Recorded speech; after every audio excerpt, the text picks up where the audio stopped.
pagi anak-anak. Selamat pagi, Ibu. Bagaimana kabar kalian hari ini? Luar biasa baik. Wah, semua baik ya hari ini. Berarti kalian siap dong mengikuti pelajaran hari ini? Siap, Ibu. Baik. Sebelum kita memulai pelajaran kita hari ini, kita berdoa dulu ya. Untuk berdoa akan dipimpin oleh ketua kelas. Dipersilahkan.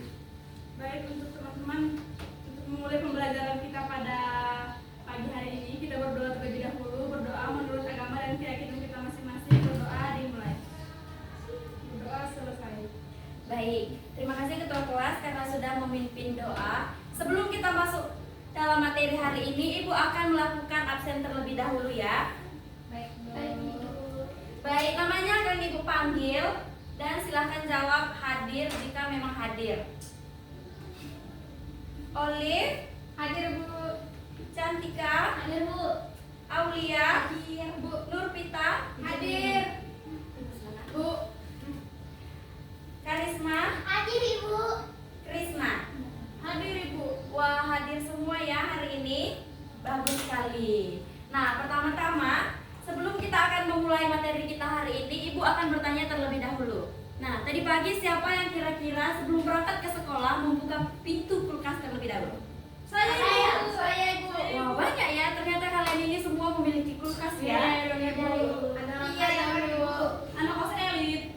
Nah, menurut kalian bagaimana cara magnet itu bekerja dalam pintu kulkas? Siapa yang tahu? Siapa yang bisa menjawab? Menarik. Saya, Ibu, saya. Ya, Nurpita dipersilakan. Menurut saya, Ibu, supaya pintunya bisa menutup rapat, Ibu. Wah, betul sekali. Ada yang lain? Silakan. Magnetnya juga bikin pintu kulkas center, Bu, jadi nggak gampang terbuka. Wah, betul sekali. Jawaban kalian semua betul ya. Oh iya, Ibu. Yeay. Wah, kalian memang pintar sekali ya. Memang magnet itu di dalam kulkas itu berfungsi agar bisa menutup pintu dengan rapat sehingga makanan yang kita jaga di dalam kulkas itu tetap dingin dan juga segar. Nah, hari ini kita akan melanjutkan materi kita mengenai magnet dan juga pemanfaatannya. Nah, di mana tujuannya kita mempelajari ini yaitu agar kalian bisa memahami sifat-sifat magnet dan menemukannya di dalam kehidupan sehari-hari. Baik, perhatikan gambar yang sudah Ibu tampilkan. Ada gambar apa saja? Jam, speaker, pintu kulkas, dan paku. Betul sekali, karena sudah ada namanya ya di depan. Iya. Nah, perhatikan di sini magnet itu memiliki beberapa sifat. Misalnya bisa menarik benda tertentu. Magnet itu bisa menarik paku, bisa menarik besi, dan juga lain sebagainya. Namun dia tidak bisa menarik benda-benda yang bersifat emas dan juga lain-lainnya. Seperti emas, Mas kan bisa ditarik. Plastik. plastik. Kayu. Iya, ya, kayu. Diam. Ya, seperti itu ya. Biasa, LSD. Nah, magnet juga memiliki dua kutub, yaitu kutub utara dan juga kutub selatan. Jika kita memasangkan magnet di antara utara dan utara, maka dia akan terjadi tolak-menolak. Namun sebaliknya, kita memasangkan magnet dengan utara dan juga selatan, maka dia akan bisa saling tarik-menarik. Nah, yang berikutnya yaitu sebuah magnet itu bisa menembus benda yang tipis. Seperti pasir-pasir kecil itu ya bisa ditarik sama magnet. Nah, tadi kan kita sudah membahas mengenai pintu kulkas. Inilah yang akan disinilah magnet akan bekerja sehingga pintu magnet ini akan menutup ke dalam perekatnya seperti itu.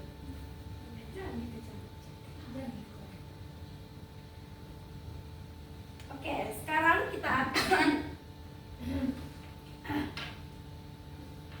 melanjutkan ya, anak-anak ibu yang ibu kasihi. Sama juga seperti halnya dalam speaker. dalam jam tangan, dan juga dalam paku. Nah, menurut kalian, apa sih fungsi magnet dalam speaker ini? Saya Ibu, Iya, silahkan Karisma. supaya menghasilkan suara atau bunyi Bu. Iya, betul sekali. Ada yang ingin menambahkan lagi? Krisna Ibu. Saya Ibu, Silahkan Krisna. magnet di speaker itu bisa membantu menggetarkan membran Ibu. Wah, betul sekali ya jawabannya.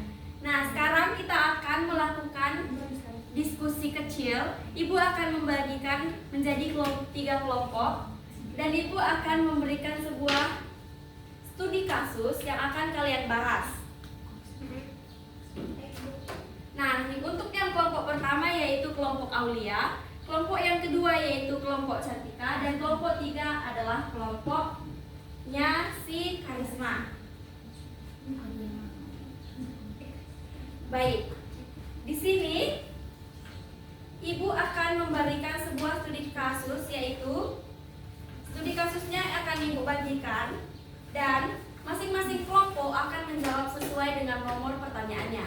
Misalnya, nomor 1 akan dijawab oleh kelompok 1, nomor 2 akan dijawab oleh kelompok 2, dan nomor 3 adalah yang menjawab yaitu kelompok 3. Apakah bisa dimengerti? Bisa. Ibu. Baik, Ibu akan membagikan studi kasusnya.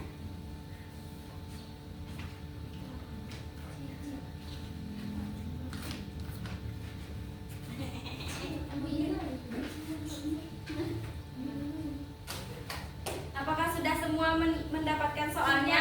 Sudah Ibu.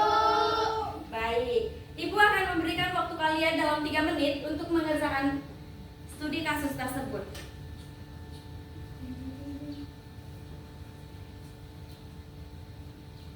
Kan Ibu udah. Baik.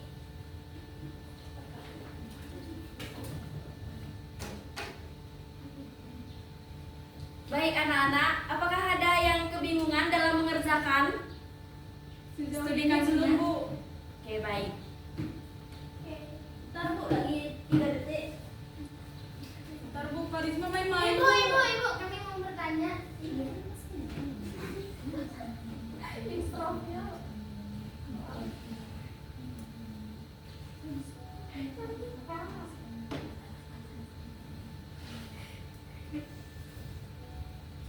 Apakah sudah bisa dimengerti? Sudah bisa Ibu.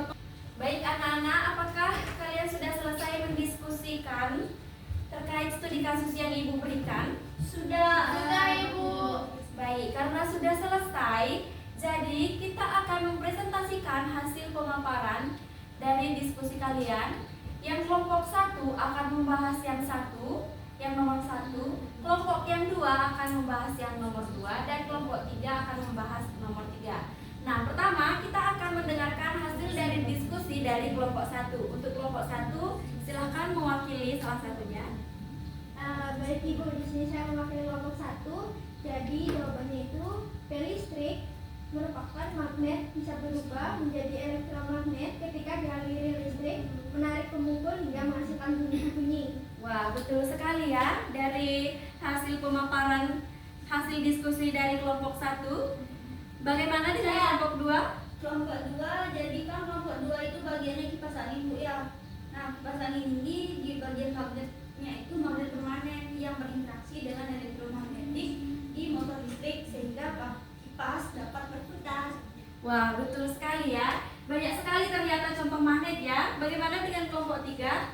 Ibu, kami ada Sebentar Ibu, tadi sedikit kenalan. Yes, kelompok 3. kalau menurut kelompok kami itu pita magnetik itu bisa menyimpan data penting nasabah agar dapat dibaca oleh mesin ATM Ibu. Wah, bagus sekali ya jawaban kalian dari hasil diskusi kita hari ini. Banyak sekali kalian bisa menemukan fungsi dan juga manfaat magnet dengan tepat. Nah, apakah ada yang bisa menyimpulkan hari ini? Saya Ibu. Baik, Nurpita. Jadi kan Ibu, dapat saya simpulkan bahwa magnet berperan sangat penting dalam teknologi yang modern dan terutama pada alat listrik, elektronik, dan sistem penyimpanan data Ibu. Wah, betul sekali ya. Jadi kita memang bisa menyimpulkannya seperti itu karena magnet itu memiliki banyak sekali sifat pada seperti menarik benda tertentu, memiliki dua kutub dan juga bisa menembus benda tipis.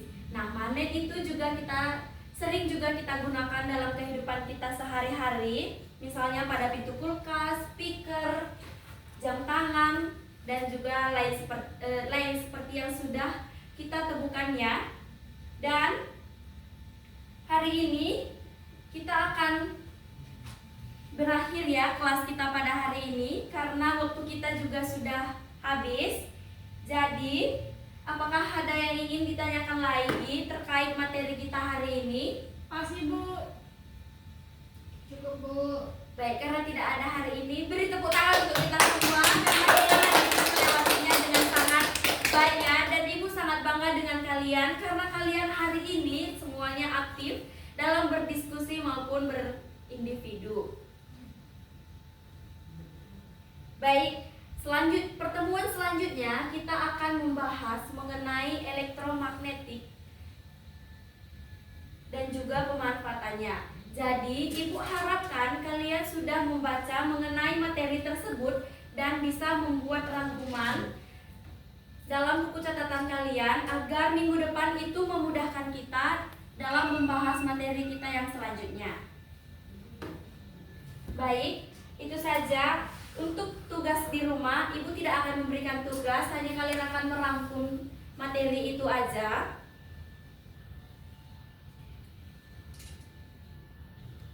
Baik, karena tadi kita awali dengan doa, maka kita akan mengakhirinya dengan doa. Doa akan Ibu yang akan memimpinnya secara langsung. Doa menurut agama dan keyakinan masing-masing. Berdoa dimulai. Berdoa selesai. Baik anak-anak, untuk pagi hari ini Ibu ucapkan terima kasih dan juga jangan lupa pelajari materi ini dan juga materi selanjutnya. Sampai jumpa di pertemuan selanjutnya. Selamat pagi, Ibu. Terima kasih. Terima kasih Ibu. Terima kasih Ibu. Assalamualaikum warahmatullahi wabarakatuh. Selamat pagi anak-anak Ibu. Apa kabar kalian hari ini? Baik. Baik. Luar biasa, Ibu. Bagus sekali. Tampaknya kelas hari ini penuh dengan semangat ya. Oke, sebelum kita memulai belajar hari ini, untuk ketua kelas silahkan pimpin doanya. Baik, sebelum memulai pembelajaran pada hari ini, mari kita berdoa sesuai dengan kepercayaan masing-masing. Berdoa dimulai. Berdoa selesai. Baik, terima kasih untuk ketua kelas. Nah, sebelum itu Ibu presensi terlebih dahulu ya. Apakah ada yang sakit atau ada yang tidak hadir? Hadir Hadir semua semua, Ibu. Ibu. Bagus sekali, artinya kelas kita hari ini sangat lengkap. Nah, anak-anak, di sini Ibu bawa sesuatu nih. Wow. Nah, Wow, Ibu lihat mau ini. teh kotak. Ada teh kotak dan ada keripik. Ibu mau tanya, pasti kalian sering mengonsumsi makanan dan minuman ini ya? Enggak Ibu, aku suka minum susu bubuk. Masa? Pasti Iya. sering nih. Nggak dikasih mama Ibu. Masa? Saya pernah, Ibu. Benar. Pasti pernah semuanya. Bu, saya lebih suka sepatu. Oh, nanti kita beli ya. Oke, sekarang kita fokus ke belajar terlebih dahulu. Nah, kalau kalian perhatikan nih dalam kedua makanan ini dan minuman ini, pernah nggak kalian perhatikan kemasannya ini? Apa aja sih yang terkandung dalam makanan atau minuman ini? Pernah, Bu. Pernah, Ibu. Pernah Bu? Sering Ibu, selalu. Coba, saya ingin tahu pendapat Karisma terlebih dahulu. Saya pernah melihat dan Ya. kandungannya itu gula pewarna pengawet. Bagus sekali Karisma. Itu adalah pemahaman yang sangat bagus. Jadi anak-anak, Ibu harapkan ya, kalian kalau membeli makanan itu sebaiknya diperhatikan labelnya. Oke?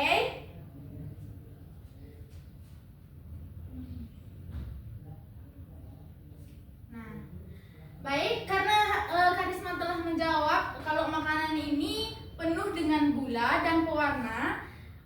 Hari ini ada pembelajaran hari ini ada kaitannya nih, yaitu zat aditif dalam makanan dan minuman. Nah, jadi anak-anak, zat aditif ini adalah bahan dalam makanan atau minuman untuk apa? Untuk memperbaiki rasa, tekstur, dan juga agar makanan tersebut tahan lebih lama atau awet begitu anak-anak. Nah, kira-kira nih ada yang tahu nggak kalau zat aditif ini terbagi menjadi 2 jenis? Tahu Ibu? Alami buatan. Benar sekali Cantika. Jadi zat aditif ini terbagi menjadi 2 jenis anak-anak. Ada yang alami dan ada juga yang buatan. Oke, saya ingin tahu dulu pendapat Nadia. Menurut Nadia nih, yang mana yang alami dan yang mana yang buatan dari PPT tersebut? Yang menurut saya alami itu kunyit, daun Ya. pandan, jahe, sama bunga yang warna ungu, Bunga telang. bunga telang. Kalau Yang yang bahan buatan itu MSG, Ya. Deotato, yang tepung sama kue poe. Betul sekali. Beri dulu tepuk tangan untuk Nadia. Analisisnya sangat tepat ya anak-anak. Nah, karena mungkin Nadia sudah paham tentang untuk membedakan mana yang alami dan mana yang buatan, mungkin teman-temannya juga sudah paham. Nah, untuk memperdalam pemahaman kalian, Ibu ingin membagi kalian menjadi 2 kelompok. Ada yang kelompok 1 yang akan menganalisis keripik, dan yang kelompok 2 yang akan menganalisis teh kotak.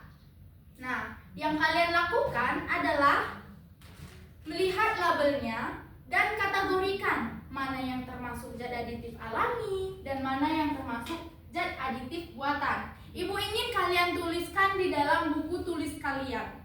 Nanti kalian akan menjelaskan hasil diskusi kelompok kalian. Ibu ingin perwakilan saja ya antara kedua kelompok. Nah, Bu, ya.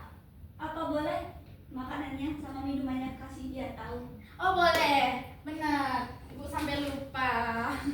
Baik, ini untuk kelompok 2 dan ini untuk kelompok 1. Oke, Ibu beri waktu 3 sampai 5 menit. Oke? Ibu minta untuk serius ya belajarnya. Bisa dibuka nggak ini Bu? Tidak sayang. Oke. Itu untuk dianalisis. Baik Bu. Dianalisis saja Ibu. Iya, dianalisis. Terus kategorikan mana yang termasuk bahan buatan dan bahan alami. Baik Ibu.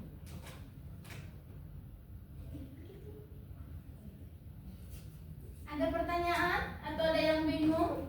Ibu, Iya, bagaimana?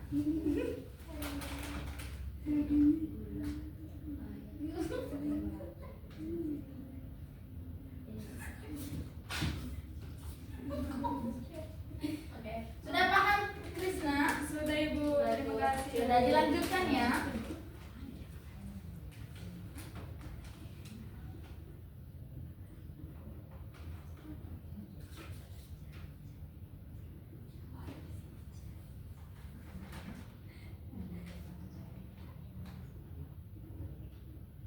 Bu, kami sudah selesai menjawab, Bu. Bagaimana? Oke, kelompok 2 telah selesai. Kelompok 1 bagaimana? Apakah telah selesai? Sudah Ibu. Oke. Baik, Ibu ingin mendengar terlebih dahulu dari kelompok 1. Bagaimana pendapat kalian? Menurut kami Bu, hasil diskusi kami di tiktak ini atau keripik ini ada minyak nabati, garam, monosodium glutamat, pewarna makanan, dan menurut kami juga untuk yang apa namanya alami itu yaitu garam, gula, dan juga minyak nabati. Sedangkan MSG dan berwarna itu buatan. Bagus sekali. Kita beri dulu tepuk tangan untuk kelompok 1. Bagus sekali ya anak-anak penelitiannya. Memang kalau MSG dan pewarna sintesis itu termasuk ke aditif buatan. Nah, bagaimana dengan kelompok 2? Bagaimana hasil diskusinya? Silahkan. Kami sudah menemukan jawabannya, yang yaitu kami menemukan gula, air, teh, dan ada pengawet natrium benzoat. Gula dan teh alami, sedangkan natrium benzoat itu merupakan bahan buatan. Betul sekali. Jadi anak-anak, dari hasil pengamatan kalian, Ibu bisa simpulkan bahwa dalam makanan dan minuman yang sering kalian konsumsi ini terdapat bahan campuran, aditif alami dan aditif buatan. Nah, tugas kita apa? Nah, tugas kita adalah untuk memastikan bahan makanan yang masuk ke dalam tubuh kita. Jadi kesehatan kita tergantung makanan yang kita konsumsi. Nah, karena waktu kita telah habis dan materi kita juga telah habis, Ibu sebelum Ibu akhiri, Ibu ingin bertanya terlebih dahulu. Ada yang tahu apa perbedaan zat aditif alami dan buatan? Ayo, ada yang tahu tidak? Saya, Ibu. Oke, Nadia disilahkan. Kalau yang alami itu berasal dari tumbuhan atau hewan, sedangkan zat aditif buatan itu dibuat secara kimia oleh pabrik. Luar biasa, benar sekali ya anak-anak, bahwa kalau zat aditif ini memang terbagi menjadi dua, yaitu zat aditif alami dan buatan. Nah, masing-masing juga mempunyai fungsinya, tapi kita harus bijak dalam mengonsumsinya. Oke, baik, terima kasih anak-anak atas pembelajaran hari ini. Sebelum kita akhiri, Ibu ingin ketua kelas untuk memimpin doa. Baik, karena pembelajaran pada hari ini sudah selesai, mari kita tutup dengan doa. Untuk itu doa akan saya pimpin, doa sesuai dengan percaya masing-masing. Berdoa dimulai. Berdoa selesai. Baik, terima kasih anak-anak. Terima kasih, Bu. Bu, kita tidak ada tugas? Tidak ada anak-anak. Jadi minggu depan kalian pelajari aja zat adiktif, karena itu lebih menantang. Oke, Bu, terima kasih, Bu. Oke, terima kasih. Baik, selamat pagi adik-adik. Pagi, Bu. Gimana kabar kalian hari ini? Baik, Bu. Oke, untuk hari ini kita akan belajar IPA tentang unsur senyawa dan campuran. Tapi sebelum itu, dari ketua kelas dipersilakan untuk memimpin doa. Baik, untuk memulai pembelajaran kita pada hari ini, kita berdoa menurut agama dan keyakinan kita masing-masing. Berdoa dipersilakan. Berdoa dapat diakhiri. Baik, terima kasih ketua kelas. Untuk hari ini siapa yang tidak hadir? Hadir Hadir semua, semua, Ibu. Ibu. Baik, semua hadir ya. Hari ini kita akan belajar apa? Tadi apa? Unsur senyawa dan campuran. Oke. Ini terbuat dari apa? Besi. Kalau ini air, Larutan. air garam. Air adalah Senyawa. Kalau unsur kimianya kan kalian sudah tahu ya. Air itu apa? H2O. Oke. Kalau pulpen ini termasuk apa? Tinta. Tinta. Ya, tinta itu termasuk dengan Campuran. Betul banget. Baik, jadi kalau besi ini tadi apa? Rumus kimianya? Fe. Betul. Nah, jadi kita akan membahas materi terkait dengan bagaimana membedakan unsur, senyawa, dan campuran, dan kemudian kita akan mencari contoh-contoh di dalam kehidupan kita sehari-hari. Baik, adik-adik, di sini ada gambar emas, ini ada amoniak, dan ini ada sirup. Amoniak apa rumus kimianya? NH3. Betul. Nah, kalau cincin emas, rumus kimianya apa? Atau aurum. Betul. Jadi kalau cincin emas ini termasuk apa? Aurum. Aurum. Unsur, betul sekali. Nah, kalau NH3 itu apa? Senyawa. Karena terdiri antara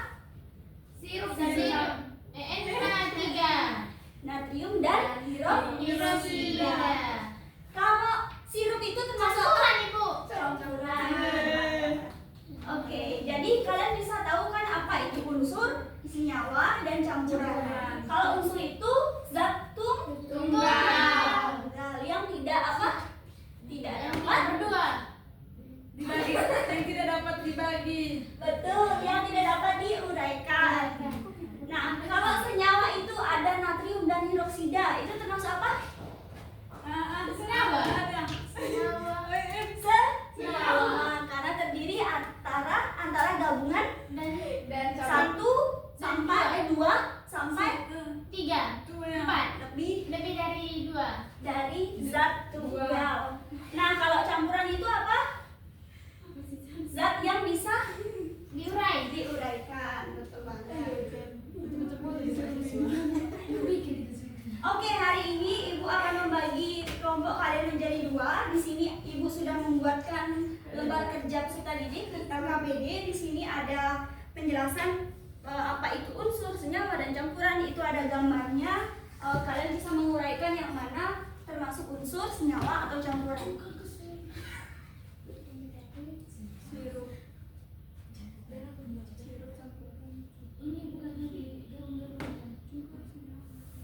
Oke, untuk adik-adik apa ada yang kebingungan untuk menyelesaikan KPD? Saya Ibu. Apa? Ya.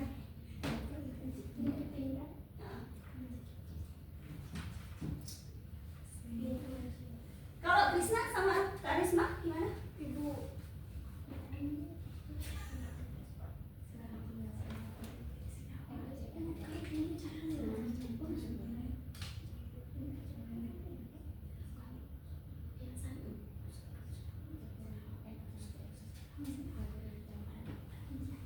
Oke, terima kasih Bu. Ya.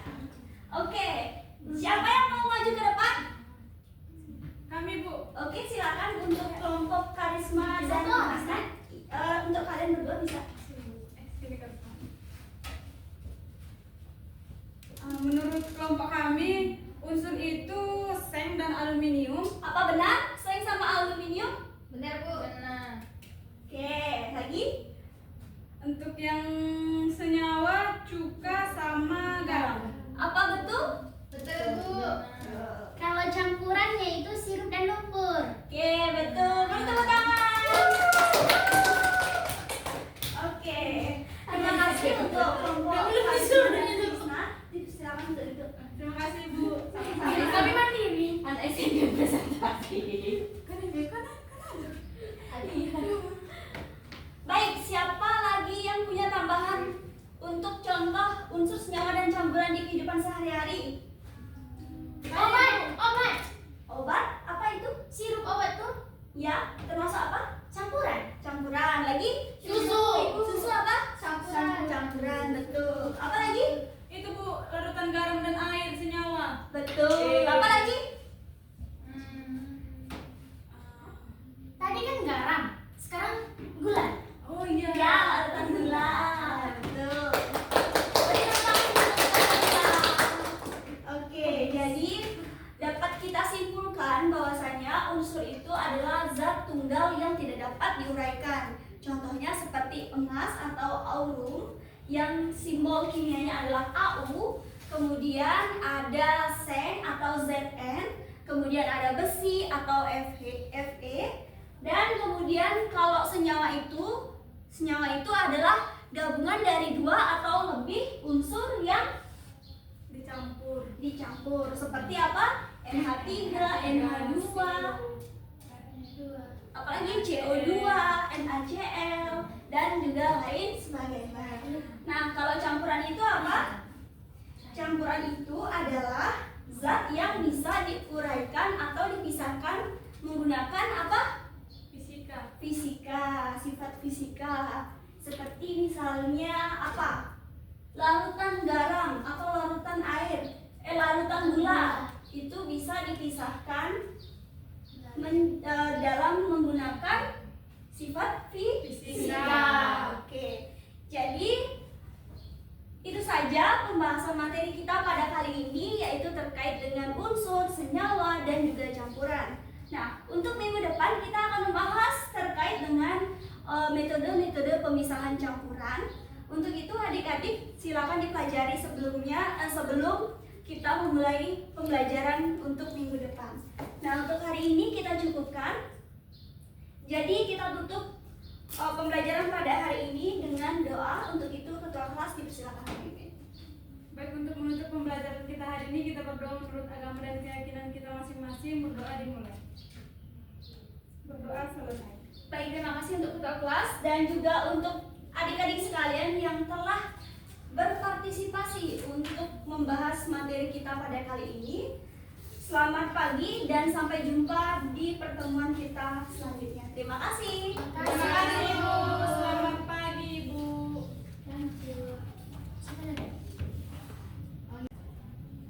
Halo Ibu. Selamat pagi anak-anak. Selamat pagi, Ibu. Pagi Karisma. Oke. Sebelum kita memulai pembelajaran kita pada pagi hari ini, Ibu absen terlebih dahulu ya. Iya, Ibu.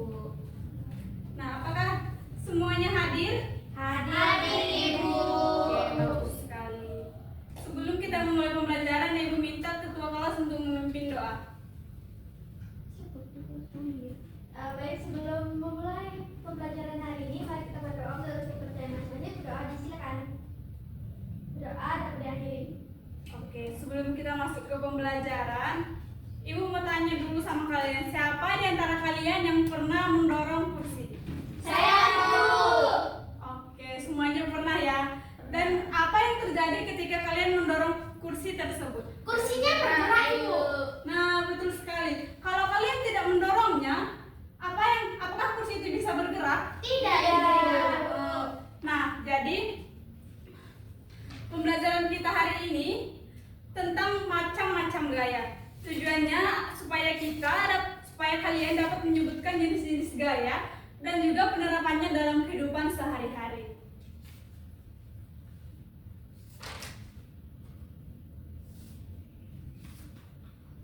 Nah, di sini Ibu mau menjelaskan beberapa singkat materi. Di sini ada beberapa contoh gaya, yaitu gaya otot, di mana gaya otot ini merupakan gaya yang dapat dihasilkan dari kerja otot makhluk hidup seperti yang kalian lakukan tadi, yang mendorong kursi atau mendorong meja. Teman-teman bisa lihat, adik-adik bisa lihat di sini. Seperti ini juga ketika kita mengangkat tas, kita menggunakan gaya otot. Selanjutnya, yang kedua ada gaya gravitasi.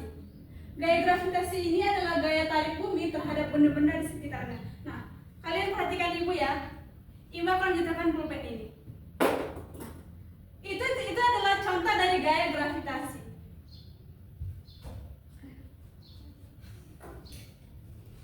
Selanjutnya ada gaya gesek. Gaya gesek ini merupakan gaya yang timbul akibat sentuhan dari permukaan benda. Contohnya, ketika kita menggunakan sepatu, ketika kita berjalan seperti ini, itu adalah gaya gesek. Kalian sudah tahu? Belum ya. Makanya yang menjelaskan tadi, ketika kita berjalan itu yang terjadi adalah gaya gesek yang dari sepatu kita dan juga sesuatu yang kita pijak itu yang dinamakan dengan gaya gesek. Bu, itu bukannya gaya gravitasi kan mengangkat. Beda Begini, gaya gesek itu kan timbul akibat sentuhan dari dua permukaan. Permukaan yang pertama itu dari alas sepatu kita, dan juga yang bawah tuh alas yang kita pijak ataupun lantai itu kayak bergesekan gitu. Iya, tangan Bu. Gini ketika bergesekan juga itu kan dua permukaan kan. Nah, seperti itu ya, gravitasi kan gaya tarik bumi gitu. Oke, Bu. Oke. Sudah tahu Molly? Paham, Bu. Karisma jangan ribut ya.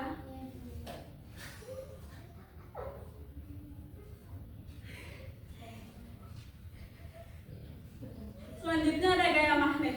Gaya magnet ini merupakan gaya yang mampu menarik ataupun menolak suatu benda. Apabila kita berikan kutub yang bersamaan, kutub dan dengan utara, maka magnet itu tidak akan tarik menarik. Dan apabila kita mendekatkan dua kutub yang berbeda, utara dan selatan, maka magnet itu akan tarik menarik seperti itu ya teman adik-adik. Selanjutnya ada gaya listrik.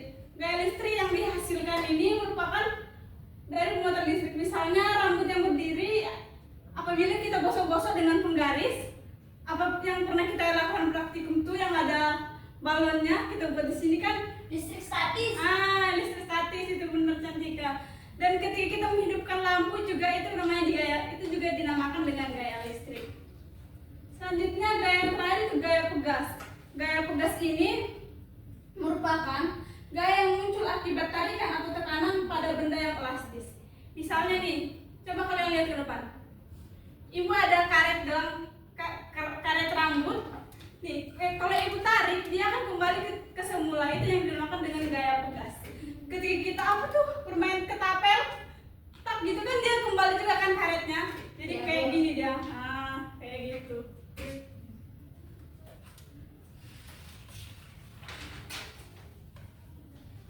Nah, berdasarkan pemaparan materi dari ibu tadi, coba siapa di antara kalian yang bisa memberikan contoh gaya dalam kehidupan sehari-hari? Saya Ibu. Oke, Nadia, dipersilahkan. Kalau sepeda berhenti karena direm, Bu. Pada saat kita bersepeda kan tiba-tiba ngerem. Nah, betul sekali. Menurut kamu itu gaya apa? Bu, saya Bu. Gesek, Ibu. Gaya gesek. Oh, benar, Cantika, Nadia. Terima kasih. Ada yang lain? Saya Bu. Oke, Karisma. Kalau bola ditendang, Boleh. Ayo. Oke, iya benar itu. Apa Cantika? gaya otot. Contohnya? Itu dari yang Oh, yang menendang bola ya. Oke. Pada Aulia ada lagi? Gaya otot untuk mendorong meja itu. Nah, benar itu Aulia. Bu Pita, jangan main HP dulu dong. Dengerin yuk. Kalau membuka pintu itu ada gayanya Bu. Iya, itu sama dengan mendorong kursi tadi. Kita kan menggunakan otot manusia, otot makhluk hidup itu namanya gaya otot. Ibu, Ya, Cantika. kalau mendorong meja itu kan kena itu permukaannya, berarti gaya gesek dong.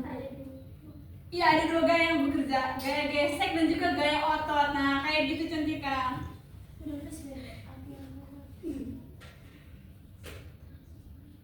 Nah, betul itu semua tadi contoh gaya dalam kehidupan sehari-hari ya adik-adik.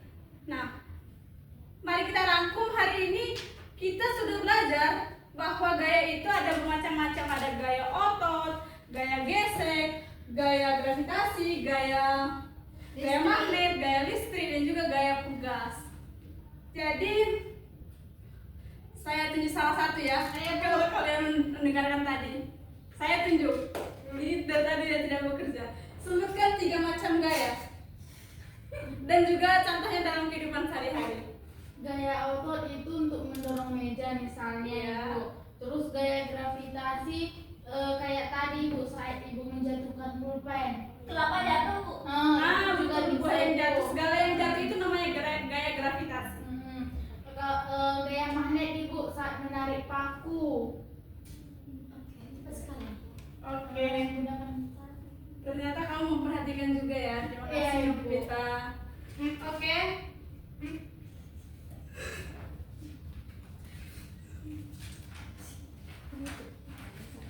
Nah, itu ingat ya, gaya ini sangat penting dalam kehidupan kita sehari-hari. Dan kalian anak-anak jangan lupa untuk mempelajari materi kita pada hari ini. Oke? Terima kasih atas partisipasi kalian. Saya senang deh mengajar di kelas ini soalnya siswanya aktif-aktif semua. Tepuk tangan dulu. Oke, sekian dulu pembahasan materi kita pada hari ini.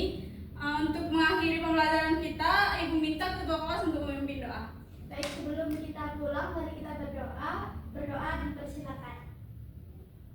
Berdoa diakhiri. Terima kasih adik-adik. Ibu, minggu depan kita tidak ada PR.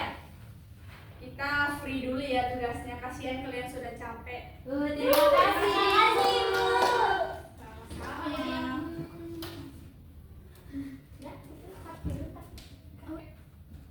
Selamat pagi anak-anak. Selamat pagi Ibu. Oke, baik. Apa kabar kalian hari ini? Baik, Ibu. Oke, kalau gitu kita harus tetap menjaga kesehatan ya supaya tubuh kita tetap dalam kondisi yang baik untuk hari-hari berikutnya. Oke, sebelum kita mulai pembelajaran, mari kita berdoa terlebih dahulu. Untuk ketua kelas, disilakan. Untuk memulai pelajaran kita hari ini, kita berdoa menurut agama dan keyakinan kita masing-masing. Berdoa dimulai. Berdoa selesai. Baik, terima kasih ketua kelas. Oke, sebelum mulai lagi, Ibu akan mengabsen terlebih dahulu. Di sini, apakah di kelas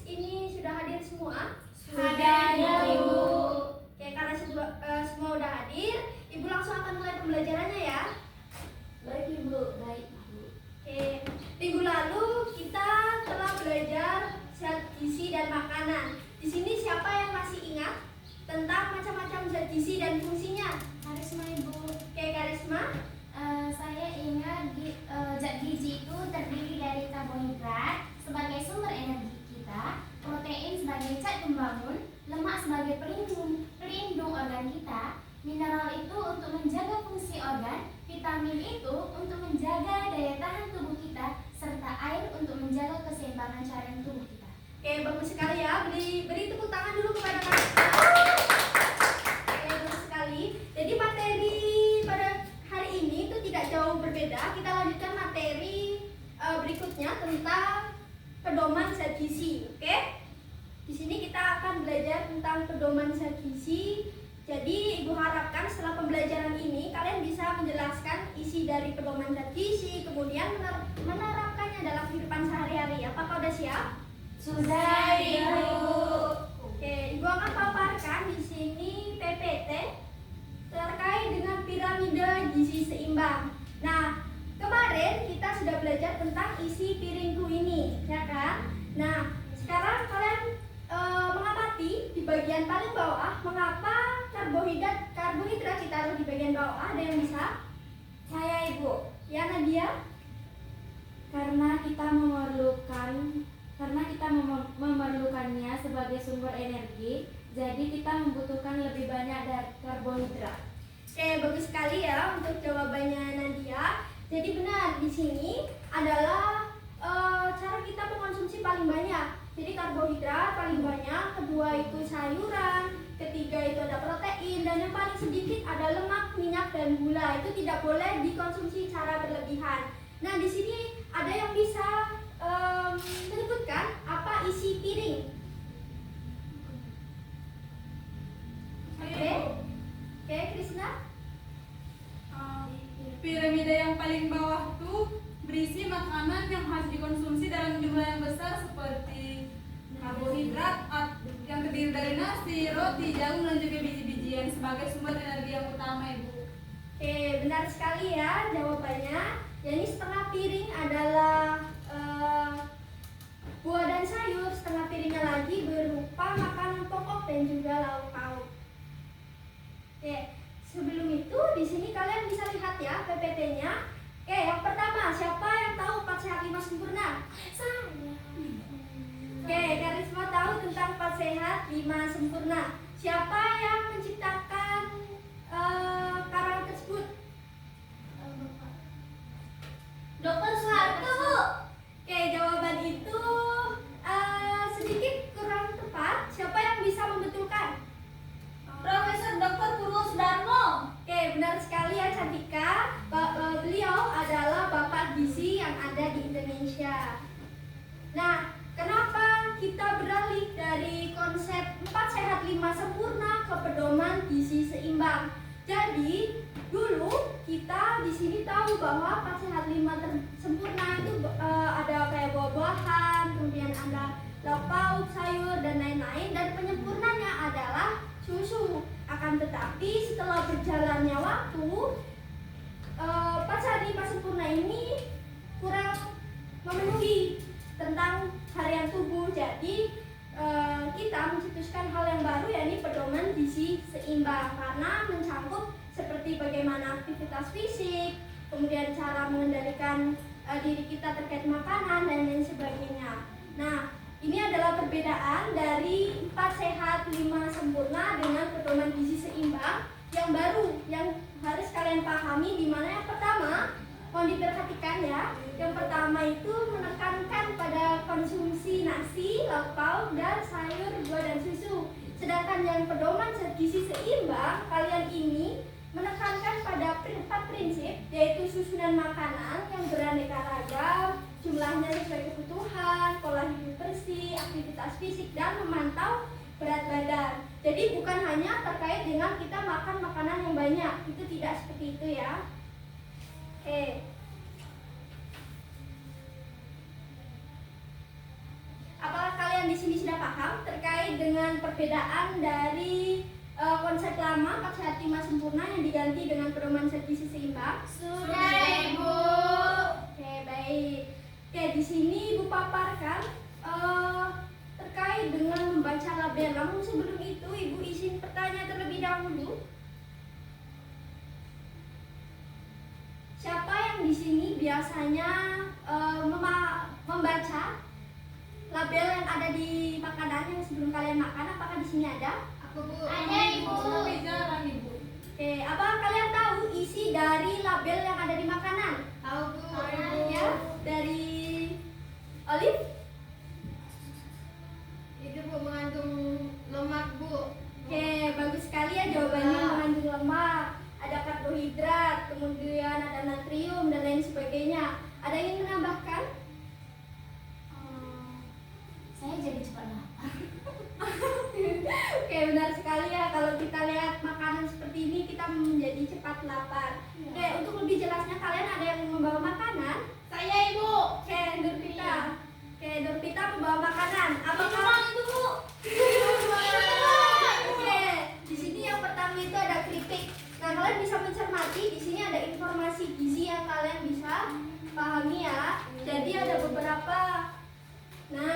Untuk apa kita memahami zat gizi ini? Supaya kita tidak berlebihan dalam mengonsumsi makanan, supaya kita tidak sakit. Kita bisa lihat yang pertama dari informasi zat gizi di sini tuh ada jumlah takaran sajian, ya kan? Coba kalian amati di bagian makanan kalian. Ya, ada Ibu. Oke, nah di situ misalkan jumlah takaran saji itu dua artinya berarti ada 2 takaran saji dalam sekali makan. Nah kalau misalkan 2 ini dikalikan dengan energi dan lemak 20 kcal itu maka akan menjadi 80 kcal. Itu akan memenuhi harian lemak kalian dalam sehari-hari seperti itu. Apakah sampai sini paham? Paham, Ibu. Oke. Bu, Krisna mau nanya Ibu. Oke, Krisna. Kalau itu Bu, kalau makan malam lebih baik yang manis saja ya Bu, biar lebih cepat tidur. Oke, kita akan pelajari satu persatu ya anak-anak. Jadi kebiasaan-kebiasaan seperti makan makanan yang bergizi seperti dia dari sarapan, kemudian makan malam, dan juga membaca label itu sangat penting, ya kan? Seperti yang ditanyakan oleh Krisna tadi terkait dengan makan malam. Menurut kalian, apakah benar kalau kita makan malam itu banyak makan yang gula atau yang mengandung banyak garam? Mengandung banyak garam, Bu. Mengandung banyak garam Ibu. Oke, Tidak jadi keduanya, Bu. Salah ya Bu. Tidak keduanya, Bu. Oke, jadi tepat sekali ya jawabannya itu tidak boleh mengandung banyak garam, karena ketika kita makan banyak garam maka kita tidak bisa tidur secara lebih cepat. Kita akan mudah sakit di pagi harinya seperti itu ya. Oke, jadi sekarang Ibu akan paparkan untuk materi yang terakhir tentang kebiasaan buruk. Nah, di sini Ibu akan membentuk kalian menjadi 3 kelompok, jadi 2-2. Kalian bisa mencermati nih dari gambar ini terkait dengan gambar kebiasaan buruk. Ada yang pertama dan yang kedua. Oke? Untuk itu Ibu akan berikan waktu selama 2 menit. Untuk itu kalian bisa berdiskusi dengan teman kelompok kalian. Silakan.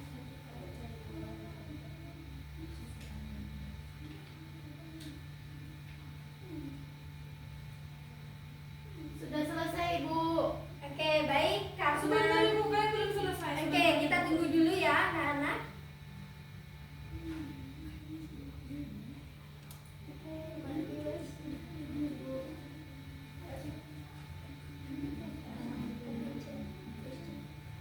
Untuk kelompok ini, kelompok Enggak usah. ya. Kelompok. Oke, apakah udah selesai semua? Sudah, Ibu. Oke, bagus sekali. Di sini Ibu ingin minta pertama dari kelompok A dan B. Menurut kami kan Ibu, anak yang di bagian kanan itu mengalami obesitas Ibu karena dia kebanyakan makan. Ya. Jadi seperti junk food, bukan junk food, GoFood, Campur makanan cepat saji. Iya Ibu, dan juga makanan cemilan yang tidak sehat. Sedangkan yang di bagian kiri itu anak yang sakit karena makan makanan yang tidak seimbang seperti kebanyakan gula dan garam yang berlebihan dan juga makan makanan yang berlemak Ibu. Oke, bagus jawabannya ya. Sekarang Ibu minta pendapat dari kelompok ini. Menurut kelompok kami Bu, anak yang di sebelah kanan itu terlihat obesitas karena dia itu jarang olahraga dan lebih banyak duduk main gadget sambil ngemil makanan cepat saji tanpa makan buah dan sayur. Sedangkan yang di sebelah kiri itu dia sakit karena kekurangan gizi yang seimbang. Semisalnya itu yang tidak cukup makan sayur, buah dan juga protein sehingga Daya tubuhnya lemah Ibu. Ya benar sekali ya. Sekarang kelompok yang terakhir. Ada yang bisa memberikan pendapat? Kalau kelompok kami, anak yang kanan itu obesitas. Bukan hanya karena makanan, tapi juga karena kurang aktivitas Ibu. Oke, benar. Terus kalau yang di kiri itu sakit karena kekurangan nutrisi seperti vitamin, mineral. Jadi tubuhnya gampang terkena penyakit Bu. Oke, benar sekali ya. Hidup bersih Bu.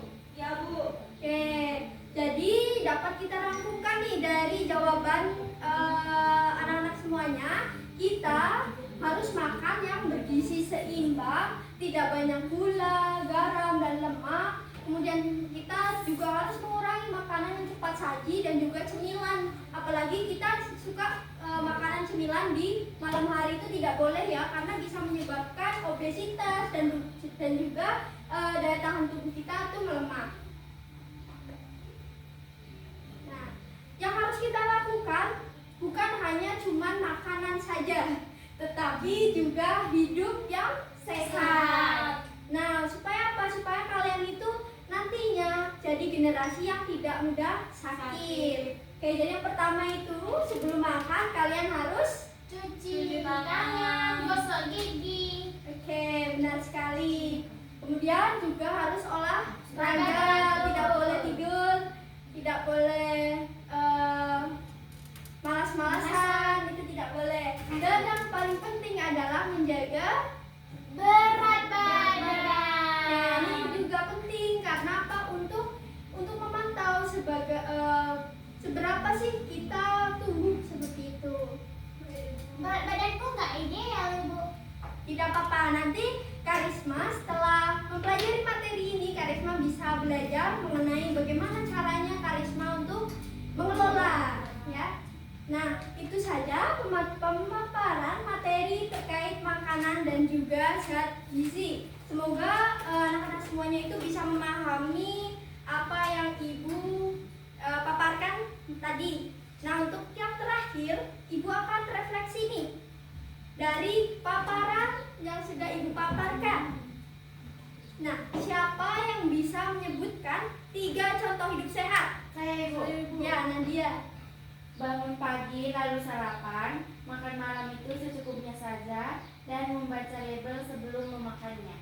Oke, bagus sekali. Ada yang menambahkan? Oke, Krisna. Untuk menjaga kesehatan itu kita harus menjaga berat badan kita supaya ideal, dan olahraga yang teratur juga termasuk, Bu, kayak lari sore. Ya, bagus Dan sekali. pentingnya kita nggak boleh malas, Ibu. Oke, bagus sekali ya jawaban dari anak-anak semuanya. Ibu. Oke. Kalau darah rendah itu gimana caranya olahraga, Bu? Oke, jadi kalau kita mengalami darah rendah, yang pertama kita harus mengkonsumsi zat Besi. zat besi dulu.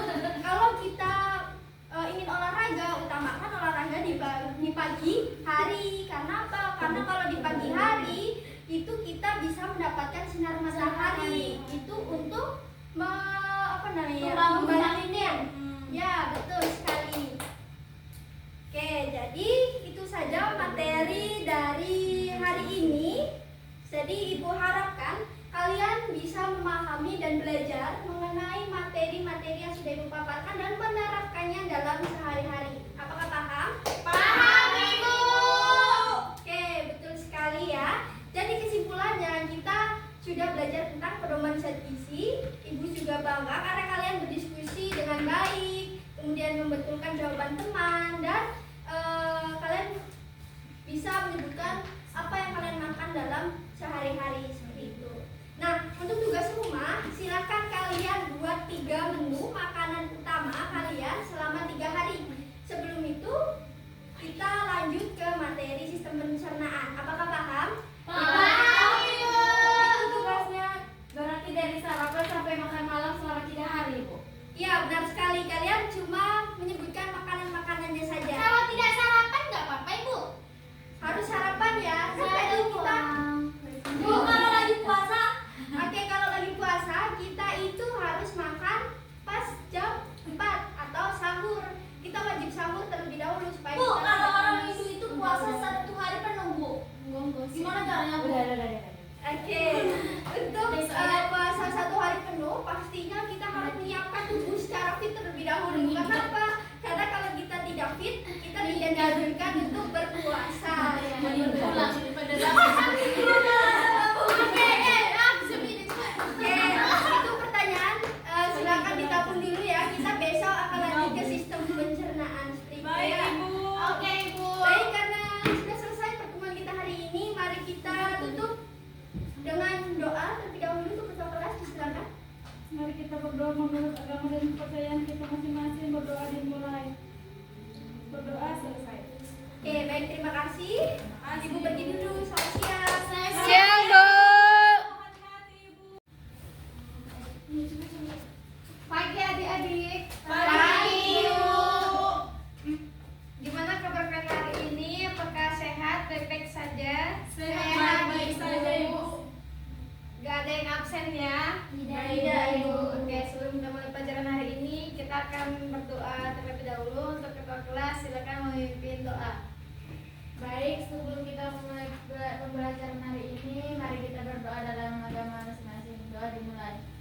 sudah selesai.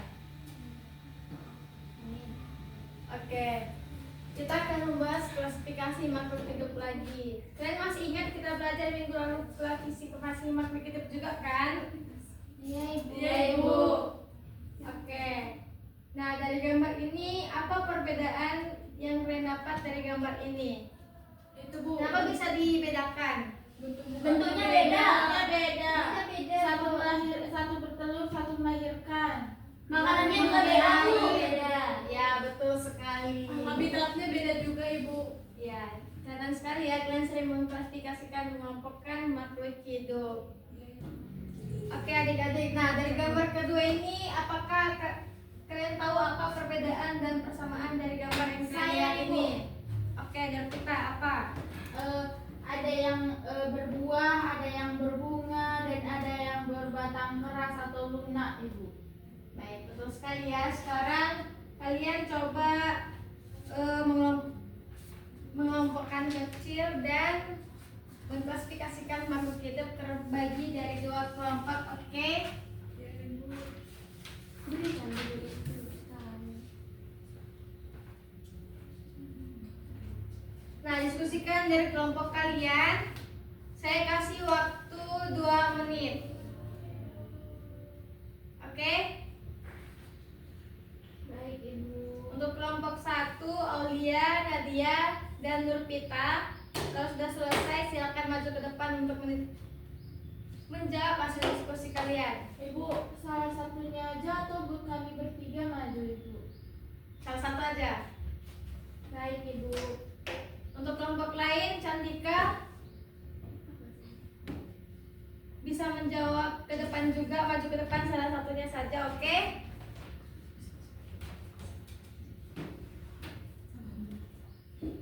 Apakah sudah ada yang siap?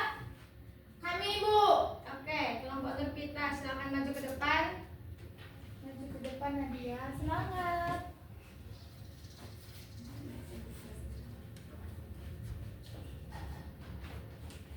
Baik, saya akan membacakan hasil dari diskusi kelompok kami, yaitu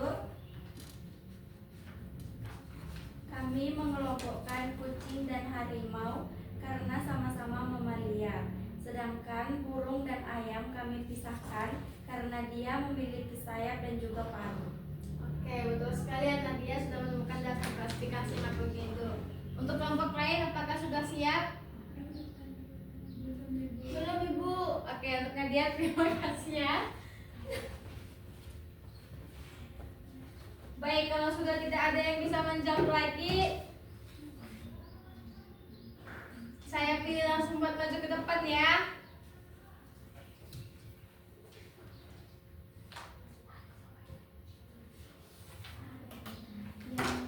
Oke, dari kelompoknya Krisna sudah selesai, silakan. Belum Ibu. Menjawab. Kami kebingungan Ibu.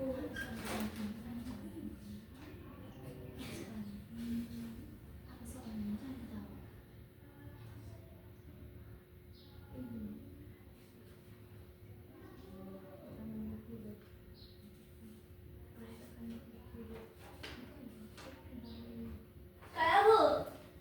Oke. Kelompok 2 Bu. Ketika bisa maju.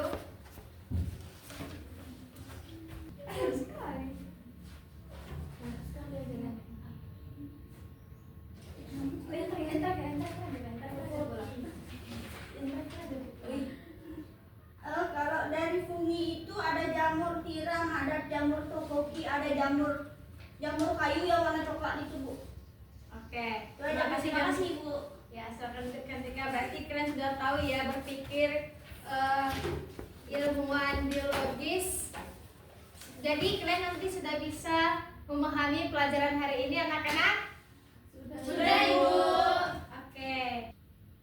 Nah, sebelum kita akhiri, saya mau nanya apa manfaat klasifikasi makhluk hidup bagi kita? Saya bu. Oke, Karisma, Apa? apa? Dipelajari agar tidak bingung membedakan hewan dan tumbuhan serta ciptaan Tuhan.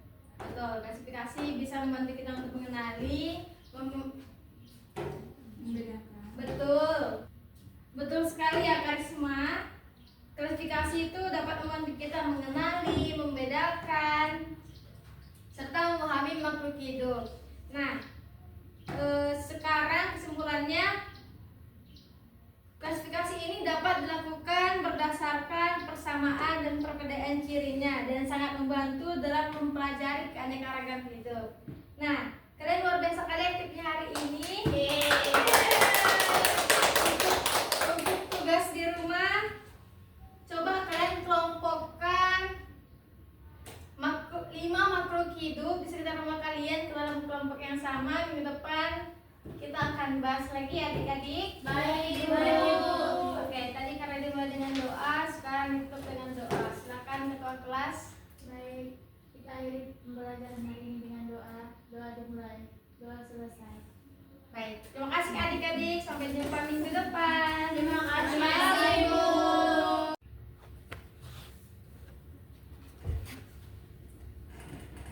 Selamat pagi adik-adik.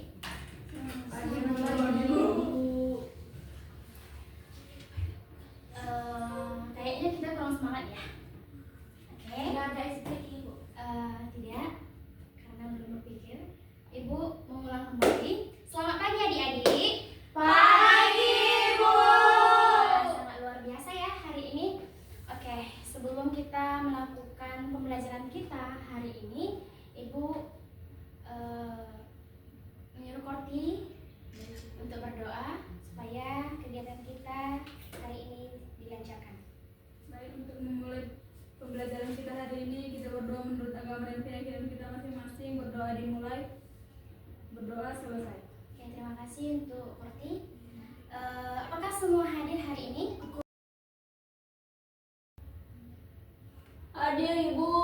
Apakah semua hadir hari ini? Hadir, Ibu. Oke, baik. Nah, sebelum kita masuk pelajaran, Ibu mau tanya, kenapa ya di Indonesia hanya ada 1 musim, sedangkan di mana ada 4 musim? Di Jepang, Bu. Iya. Di Jepang ada 4 musim ya anak-anak. Iya, Ada Ibu. yang tahu ada 4 musim tuh? Saya, Ibu. Saya meluruskan kembali apa yang Ibu bilang. Kita di Indonesia ada 2 musim, Ibu, bukan 1 musim. Oh iya. Saya bilang 1 musim, Ibu. 2 musim. Iya. Oke, terima kasih untuk Krisna.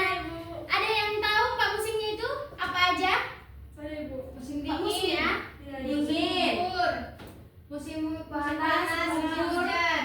Dan apa Krisna? semi. Gugur. Oke, baik. Terima kasih. Itu adalah 4 musim dan kita di Indonesia hanya 2 musim. Nah, di sini anak-anak, di Indonesia itu kan ada 2 musim dan ada 4 musim di Jepang. Ibu. Nah,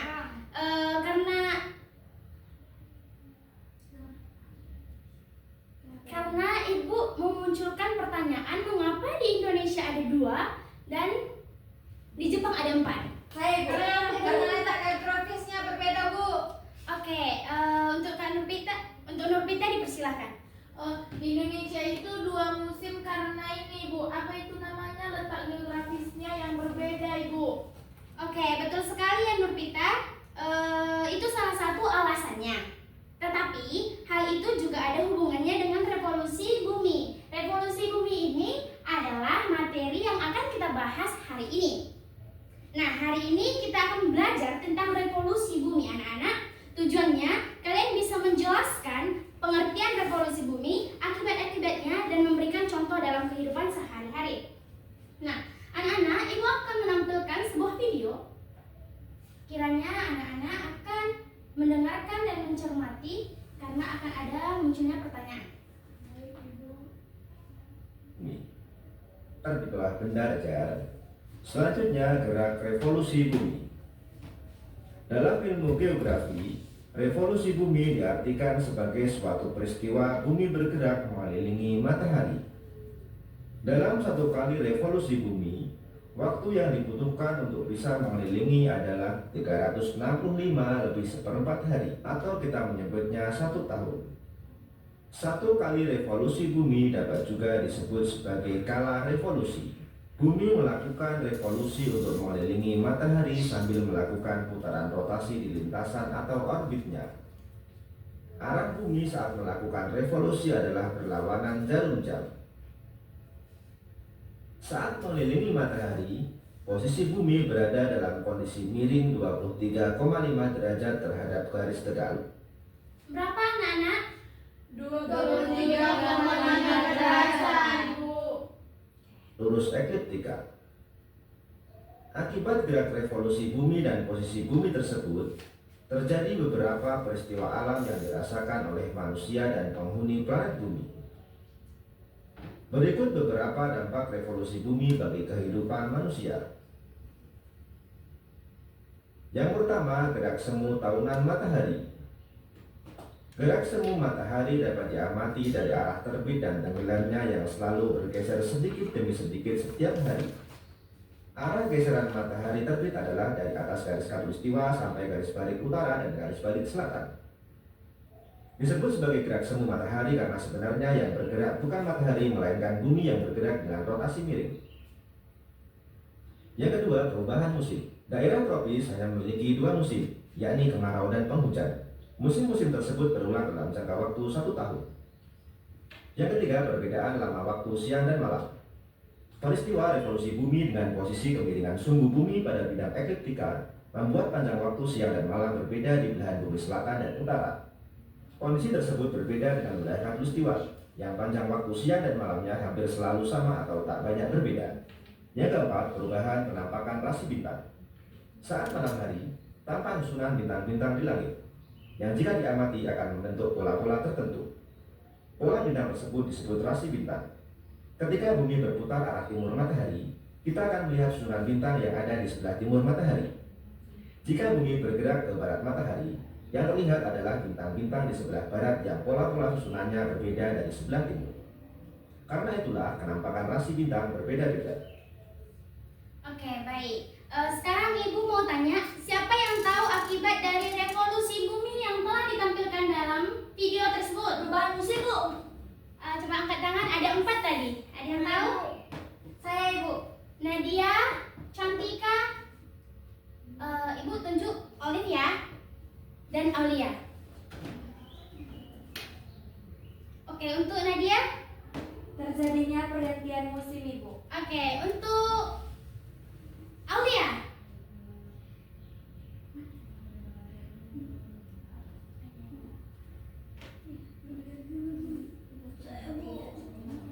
Saya Bu, perbedaan siang dan malam. Oke, baik. Aulia, betul sekali. Untuk Olivia? Perbedaan namanya siang dan malam. Sudah dijelaskan oleh Aulia?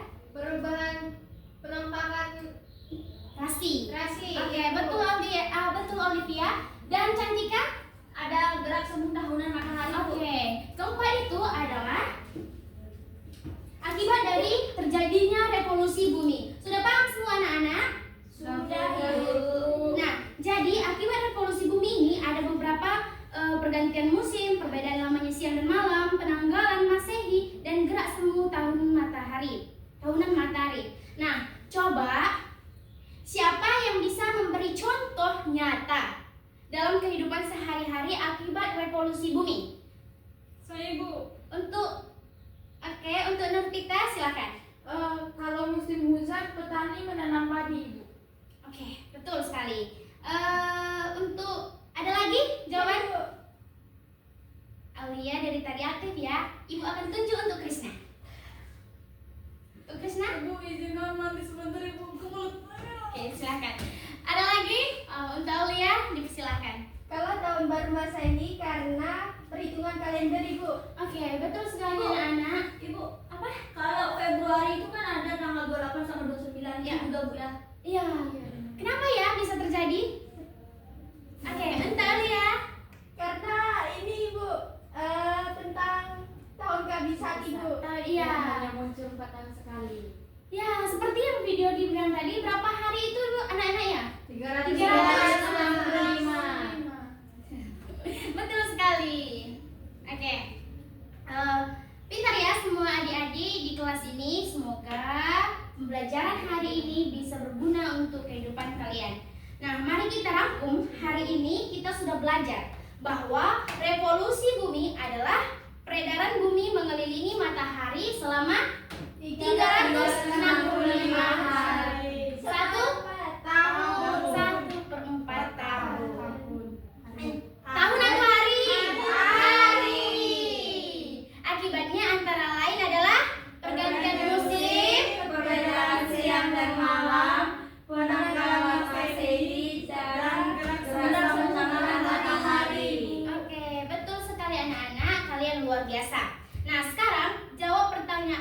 ya, Ibu akan memberikan pertanyaan 2.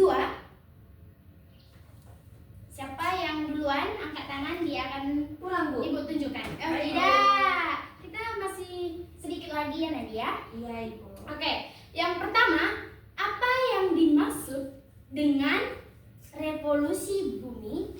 Sebutkan. Belum anak-anak, wih luar biasa ya hari ini. Satu pertanyaan.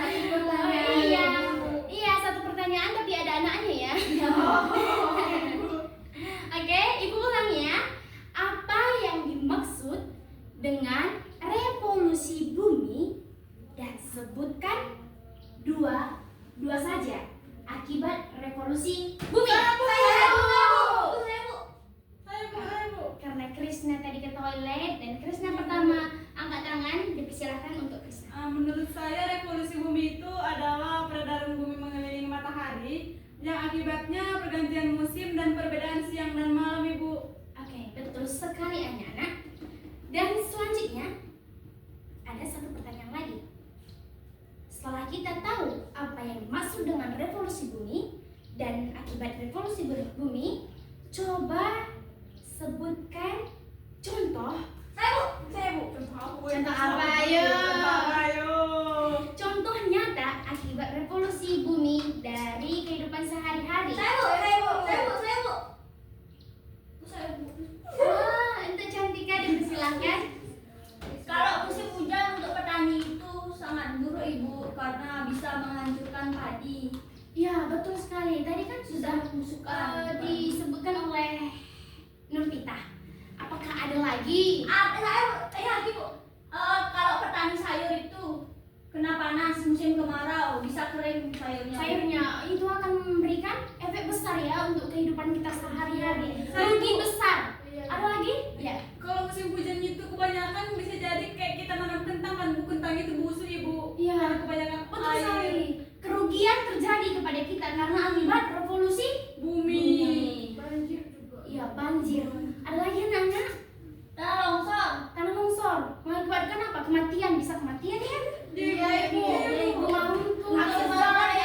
Tertutup. Aktivitas kita kan tidak akan lancar ya, terganggu. Betul sekali anak-anak. Nah, luar biasa ya hari ini. Jangan lupa ya, pelajari kembali di rumah karena waktu sudah habis. Mari kita tutup pelajaran dengan doa. Untuk Krishna, boleh pimpin doa kita ya nak? Baik, Ibu. Baik teman-teman, untuk mengakhiri pelajaran kita hari ini, kita berdoa menurut agama dan keyakinan kita masing-masing. Berdoa dimulai. Berdoa selesai. Oke, baik untuk Krishna, terima kasih. Hati-hati di jalan dan selamat siang. Selamat